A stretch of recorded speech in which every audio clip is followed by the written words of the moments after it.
कुछ बेटियां माँ के जीते जी अपना मायका खराब कर देती हैं। दरवाजे की लगातार डोल बेल बजी जा रही थी। मोहिनी ऊपर के कमरे से जल्दी जल्दी सीढ़ियां उतरकर आई और दरवाजा खोला तो देखा उसकी ननद कामनी दरवाजे पर खड़ी थी।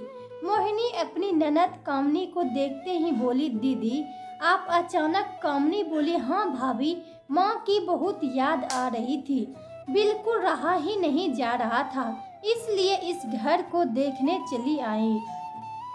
मोहिनी बोली, आओ दीदी अंदर आओ।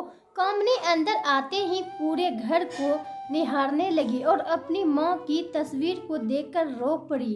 भाभी, ना जाने क्यों 2-3 दिनों से मेरा मन बिल्कुल नहीं लग रहा था।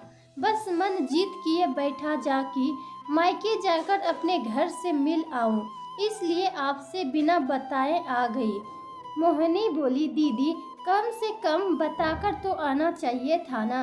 अब देखो मैंने फेशियल करने वाली को घर पर बुला रखा है, वह आएगी तो मुझे अपने बेडरूम में जाना पड़ेगा और आपको यहाँ माँ की तस्वीर के पास अकेले बैठना पड़ेगा। कामनी बोली, भाभी माँ को गए आज पूरा 1 महीना बीत गया है और आप तो जानती ही हैं मैं पूरे 1 महीने बाद आज अपने मायके आई हूँ। माँ होती तो मैं और माँ कितनी बातें करते थे। माँ एक पल भी मुझे यूं अकेले नहीं बैठने देती थी। मोहिनी बोली, दीदी यह बात तो भला मुझसे बेहतर कौन जान सकता है कि आप और माँ कितनी बातें करते थे। अब जाने वालों को तो भला कौन रोक सकता है। मैं जानती हूँ मम्मी जी के जाने की सबसे ज्यादा कमी आपको ही खल रही होगी। कामनी बोली, भाभी सही कहते हैं लोग, माँ बिना मायका नहीं। आज यह बात मुझे 16 आने सही लग रही है। माँ दिन एक फोन तो मुझे कर ही देती थी, मेरी खबर लिए बिना माँ को चैन कहाँ पड़ता था। अब उनके जाने के बाद बहुत अकेला महसूस कर रही हूँ। मैं इस घर में बिताया मेरा बचपन और माँ का मुझे बार बार पुकारना, दिन भर वही याद आता है। बस माँ होती तो इस वक्त क्या कर रही होती, यही सोचने में दिन बीत जाता है, इसलिए यहाँ चली आई। उतने में मोहिनी की सहेली का उसके मोबाइल पर फोन आ जाता है। वह मोहिनी से डांस क्लास के बारे में पूछने लगी। मोहिनी बोली, नहीं ना, आज तो डांस और म्यूजिक क्लास आना संभव नहीं हो पाएगा, मेरी ननद आई हुई है। हाँ मैं कल पक्का आऊंगी। कामनी बोली, भाभी आपने डांस और म्यूजिक क्लास लगा दी है। मोहिनी बोली, हाँ दीदी आपको तो याद ही होगा जब मम्मी जी जिंदा थी मैं तब भी डांस क्लास जाना चाहती थी, मगर खैर छोड़िए इन बातों को। अब जो इस दुनिया में ही नहीं रहा उसके बारे में क्या शिकायत करना। फिर से डोर बेल बजती है। सामने मोहिनी की पार्लर वाली खड़ी थी। अरे आओ पिंकी, तुम बेडरूम में जाकर फेशियल का सामान निकालो, मैं अभी आई। पिंकी बोली, जी दीदी जरा जल्दी आइएगा, आपके बाद मुझे एक और क्लाइंट के घर जाना है। मोहिनी बोली, दीदी आप फ्रिज से ठंडा पानी पी लीजिएगा और आपके लिए चाय कॉफी जो मन करे बनाकर पी लीजिएगा। आपके भाई राकेश भी अभी थोड़ी देर में आ जाएंगे, फिर आप दोनों भाई बहन मिलकर बातें करिएगा। और मोहिनी अपने बेडरूम में चली गई। कामनी अपनी माँ की तस्वीर को देखकर रोते हुए बोली, देखा माँ, आज तुम्हारे बिना यहाँ मेरा कोई अपना नहीं है। तुम थी तो मेरे लिए स्वादिष्ट पकवान बनाती, मुझसे ढेरों बातें करती, मगर अब तो यह नौबत है कि पानी भी हाथ से लेकर पीना पड़ेगा। कामनी बीती यादों में खो गई। जब भी वह अपने मायके आती थी उसकी माँ सुरेखा जी उसके बहुत लाड लड़ाती थी। कामनी को जो भी पसंद होता उसकी माँ तुरंत ऑर्डर कर देती कि आज तो खाने में कामनी की ही पसंद का ही खाना बनेगा। दोनों माँ बेटी बैठकर खूब गप्पे लड़ाते। सुरेखा जी कहती, कामनी तो आती है तो घर में रौनक आ जाती है, तू इसी तरह मुझसे मिलने आया कर, मेरा मन लग जाता है। और भला क्या पता कितने दिन की मेहमान हूँ मैं। तब कामनी अपनी माँ को डांट लगाकर कहती, खबरदार माँ, जो अगली बार ऐसी बात कही। पिताजी तो छोड़कर चले गए, अब तुम्हारा ही तो सहारा है। यदि तुम भगवान को प्यारी हो गई तो मेरा क्या होगा। आखिर इस घर में तुम्हें देख कर ही तो आती हूँ मैं, और है ही कौन। मेरा भाभी थोड़ी मुझे तुम्हारी तरह लाड लड़ाएगी। भाभी थोड़ी चाहेगी कि मैं अपने मायके आकर रहूं। एक माँ का दिल ही होता है जो अपनी बेटी के लिए धड़कता है। बाकी तो भाई भाभी सारे बस यूं ही नाटकी दिखावा करते हैं। किसी को मुझसे कोई लगाव नहीं, मैं अच्छी तरीके से जानती हूँ। बस तुम्हारा मुंह देखकर ही दौड़ी चली आती हूँ। सुरेखा जी भी बेटी की बातों में हाँ में हाँ मिलाते हुए कहती हैं, हाँ बेटा, घर की बहुओं से क्या उम्मीद करना। इन्हें तो बस अपने मायके से लगाव होता है। इनके मायके का कोई इंसान घर में आ जाए तो बहुत खुश हो जाती हैं, मगर उसी की बजाय उनकी ननद या ससुराल का कोई इंसान आ जाए तो उनकी भो इतनी हो जाती है, मैं हूँ इतने दिन, तू भी खूब मजा कर ले। क्या पता या भाई भाभी तुझे मेरे जाने के बाद घर बुलाए या न बुलाए। कहते हुए सुरेखा जी कामनी को अपनी नई नई साड़ियाँ और अपने गहने तक दे देती। तू यह सब ले जा बेटा, वरना मेरे मरने के बाद तो यह सब कुछ तेरी भाभी हथिया लेगी। कामनी उन दिनों को याद कर रो पड़ी। वहाँ दूसरी तरफ मोहिनी को भी वह दिन याद आ गए जब मोहिनी की सास सुरेखा जी जिंदा थी। सुरेखा जी ने मोहिनी को भी कभी घर की बहू नहीं समझा। उन्होंने उसे सिर्फ एक काम वाली समझ रखा था। आजकल लोग अपनी काम वाली बाइयों की भी इज्जत करते हैं, मगर सुरेखा जी ने तो बहू की कभी इज्जत नहीं की थी। हर पल टोकना, ताने देना और घर में कलेश करना ही सुरेखा जी का काम था। और अगर ऐसे में घर में उनकी बेटी कामनी आ जाए तो समझो मोहिनी की सामत ही आनी है। कामनी और सुरेखा जी मिलकर मोहिनी पर ताना और उलाहनों की बौछार करते। एक दिन कामनी अपनी कुर्ती मोहिनी को दिखाते हुए बोली, भाभी यह कैसे कपड़े धोए हैं आपने, देखिए मेरी कुर्ती का दाग बिल्कुल गया नहीं है। मोहिनी डर कर बोली, दीदी शायद दोबारा लग गया होगा, क्योंकि मैंने तो अच्छे से ब्रश भी मारा था। कामनी गुस्से से बोली, आप कहना क्या चाहती हैं?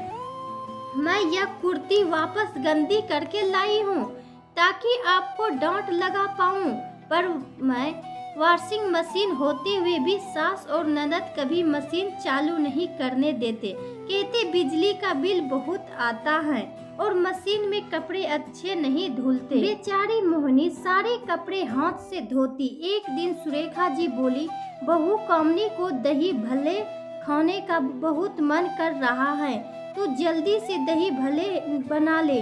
मोहिनी बोली, माँ जी रात के 9 बज रहे हैं, घर में दही जमा हुआ भी नहीं है और हमारे नीचे जो दूध की डेयरी है वह भी बंद हो चुकी होगी, तो इस वक्त कैसे दही भल्ले बन पाएंगे। मैं अभी दही जमाने रख देती हूँ, सुबह तक दही जम जाएगा तो मैं सुबह ही दही भल्ले बना दूंगी। सुरेखा जी गुस्से से बोली, कामनी क्या हमारे घर रोज रोज आती है? उसे अभी दही भल्ले खाने हैं तो अभी खाने हैं। तुम जाओ बाहर और जहाँ से भी दही मिले अभी की अभी लाओ। मोहिनी बेचारी जैसे तैसे जल्दबाजी में सोसाइटी से बाहर गई। रास्ते में सारी दुकानें लगभग बंद हो चुकी थी। घर से तकरीबन आधा घंटा दूर एक डेयरी खुली मिली जहाँ से वह दही लाई और थक कर आकर उसने दही भले बनाए। फिर भी सास और ननद को उस पर बिल्कुल दया नहीं आई, बल्कि कहने लगे, इतनी देर कैसे लग गई दही लाने में? दही लाने गई थी या बनाने? मोहिनी ने एक बार सुरेखा जी से कहा भी था कि उसे डांस और म्यूजिक का बहुत शौक है और वह उनकी क्लास लगाना चाहती है। मगर यह बात सुरेखा जी ने अपनी बेटी कामनी को भी बता दी और दोनों माँ बेटी ने मिलकर मोहिनी को खूब खरी खोटी सुनाई। सुरेखा जी कामनी को चुपके से साड़ियाँ, गहने और पैसे देती। यह बात मोनिका भी जानती थी मगर कभी कुछ नहीं कहती।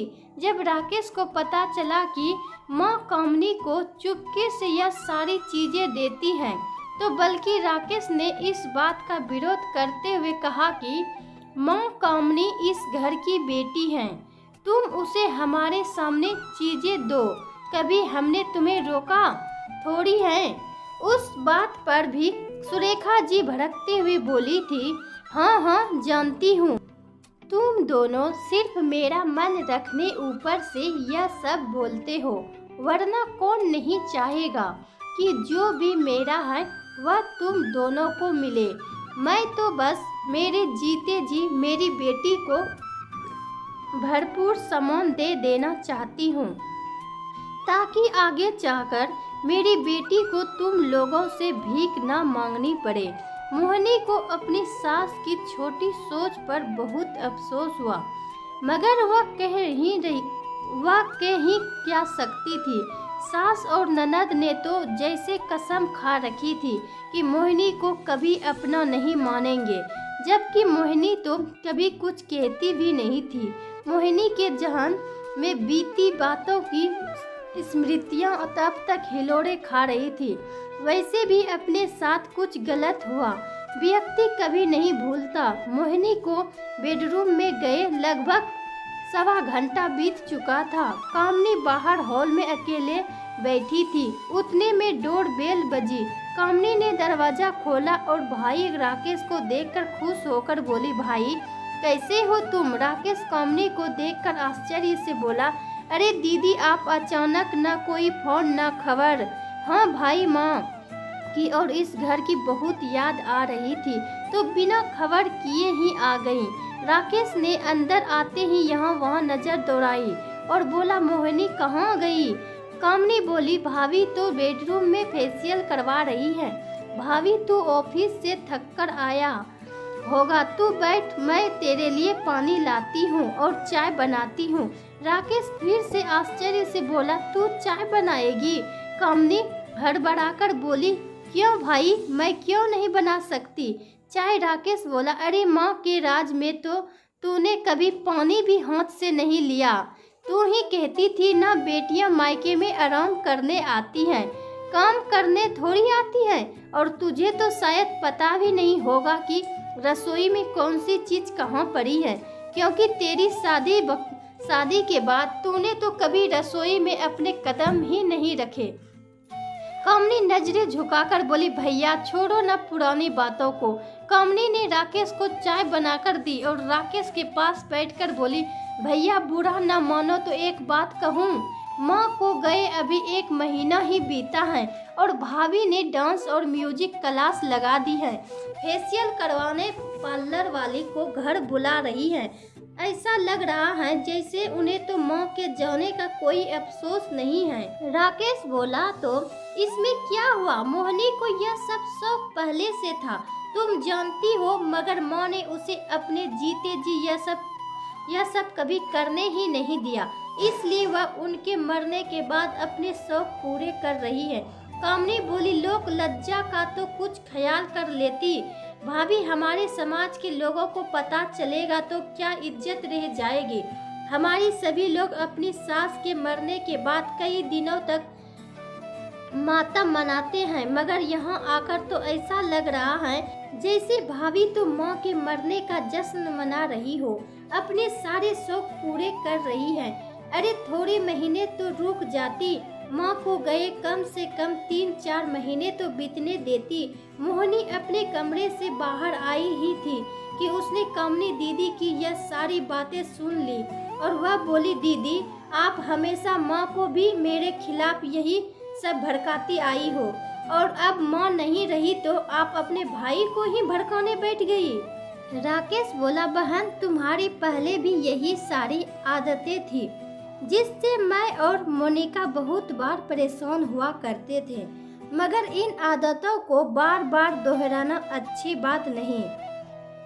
मोहिनी बोली, दीदी आप कहती हो माँ से ही मायका होता है, मगर ऐसी बात बिल्कुल नहीं है। कुछ लड़कियां अपनी माँ के जीते जी अपना मायका अपने हाथ से बिगाड़ देती है। अपनी माँ को समझाने की बजाय अपनी माँ को और भड़काती है और आग में घी डालती है, जिसका धुआं सिर्फ और सिर्फ घर की बहू पर आता है। आज आपकी इस घर में कोई इज्जत नहीं है, यह सब आपका ही किया धरा है। वरना एक भाभी भी अपनी ननद को इज्जत देना चाहती है, बशर्ते ननद भी भाभी को बहन जैसा प्यार दे। मगर आप तो पहले भी मुझे दुश्मन समझती थी और अब भी आप मुझे दुश्मन ही समझती है। मुझे लगा था माँ के जाने के बाद आप सुधर जाएगी, मगर जिस तरह हाथी के दांत खाने के अलग अलग होते हैं और दिखाने के अलग, वैसे ही आपका भी स्वभाव है। हो सके तो आपका स्वभाव बदलिए दीदी, उससे पहले कि बहुत देर हो जाए। यह सब सुनकर कामनी को अपनी गलती का पछतावा हुआ और वह बोली, भाभी हो सके तो मुझे माफ कर दो, मैं भी आपकी तरह किसी के घर की बहू हूँ, मगर एक बहू का दर्द मैं नहीं समझ पाई। दोस्तों, कुछ लड़कियां अपनी माँ के जीते जी ही अपना मायका खराब कर देती हैं और बड़ी आसानी से कहती हैं माँ बिना मायका नहीं, मगर वो यह भूल जाती है कि यदि वे भाभी को अपनी बहन समान प्यार दे तो भाभी भी उनको ननद वाला प्यार और सम्मान देगी, क्योंकि हर इंसान बदले में वही चीज वापस देते हैं जो उसे मिलती है। आपकी इस कहानी को लेकर क्या राय है, जरूर बताएं। आपको ये कहानी सुनने में कैसा लगा दोस्तों, आप हमें कमेंट बॉक्स में जरूर बताएं ऐसी ही कहानी सुनने के लिए।